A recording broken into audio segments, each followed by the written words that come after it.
নমস্কার বন্ধু সকলকে স্বাগত জানাই বহরমপুর কাশিমবাজার তথা বিষ্ণুপুর কালী মন্দিরে এবং পৌষ মেলা উপলক্ষে যে পুজো এবং মেলা সেই দৃশ্য আপনাদেরকে দেখাতে হাজির হয়েছি বহরমপুর বিষ্ণুপুর তথা বিষ্ণুপুর কালী মন্দিরে।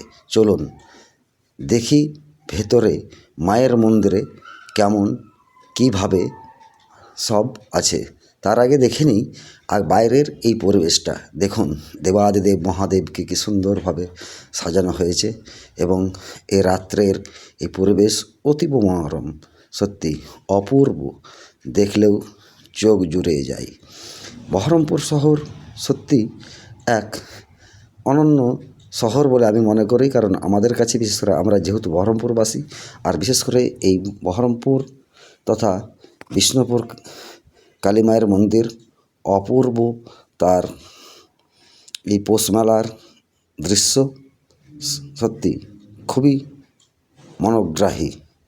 তাই চলুন দেখি, এবার আস্তে আস্তে মন্দিরের ভিতরে যাওয়া যাক। চলুন যাই, এই যে আস্তে আস্তে যাচ্ছি ভেতরে, এটা প্রবেশ পথ। এই যে ঢুকছি, দেখুন দুই দিক দেখে সুন্দর, একদিক দিয়ে যাওয়া একদিক দিয়ে আসার, এই যে বাচ্চারা আসছে আর এই যে ঢুকছি। এটা হচ্ছে মন্দির চত্বর।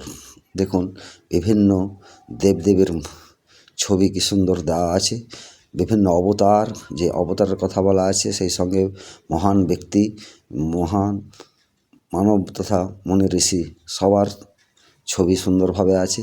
আর এই যে এটা হচ্ছে মূল গর্ভগৃহ, যাচ্ছি প্রচুর ভক্তবৃন্দের ভিড়। এই যে মা বিষ্ণুপুরের কালীবাড়ির মা এখানে অধিষ্ঠান করছেন, এই যে অনেক ভক্তবৃন্দ আসছে। তার পাশে দেখুন এই বেরিয়ে এসে এই চত্বরটা কি অপূর্ব সুন্দর। সত্যি এখানে এলে মনের মধ্যে একটা প্রশান্তি পাবেন, শান্তি পাবেন। মা সবার মনস্কামনা নিশ্চয়ই পূরণ করবেন। তাই ভক্তবৃন্দ এখানে প্রচুর সমাগম হয়, বিশেষ করে শনিবার মঙ্গলবার পৌষ মেলা উপলক্ষে, পৌষ সংক্রান্তি উপলক্ষে এখানে মেলা হয়। আর সবচেয়ে বড় কথা এই যে গৌতম বুদ্ধ, একটা কথা আমরা ভারতবাসী সর্বধর্ম সমন্বয়ের, সব ধর্মের প্রতি সম্মান শ্রদ্ধা জ্ঞাপন করি। তাই একদিকে মা কালীর পুজো, অন্যদিকে গৌতম বুদ্ধের আরাধনাও আমরা করি। তাই বুদ্ধাং শরণং গচ্ছামি, সত্যি কি অপূর্ব দৃশ্যকে লাইটিংয়ের মাধ্যমে সুন্দরভাবে সাজানো হয়েছে। দেখে আপনার মন প্রাণ সত্যি ভরে যাবে। গৌতম বুদ্ধকে দেখলেই মনের মধ্যে একটা প্রশান্তি আসে।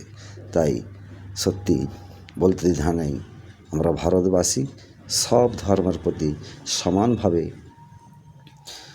সম্মান প্রদর্শন করি। সকল ধর্মের মানুষের প্রতি সৌহার্দ্যপূর্ণ মনোভাব নিয়ে একসাথে এই ভারতবর্ষে বাস করি। তাই এখানে নাহি কোনো হিংসা নাহি দেশ, সবাই মিলে আমরা একসাথে এক হয়ে ভারতবাসী হিসাবে বসবাস করি। তাই বন্ধুরা, আমার ভিডিওটি কেমন লাগলো, যদি ভালো লেগে থাকে অতি অবশ্যই লাইক, শেয়ার এবং কমেন্ট করবেন। অতি অবশ্যই সাথে থাকবেন, পাশে থাকবেন। ধন্যবাদ। দেখা হবে নতুন কোনো ভিডিওতে।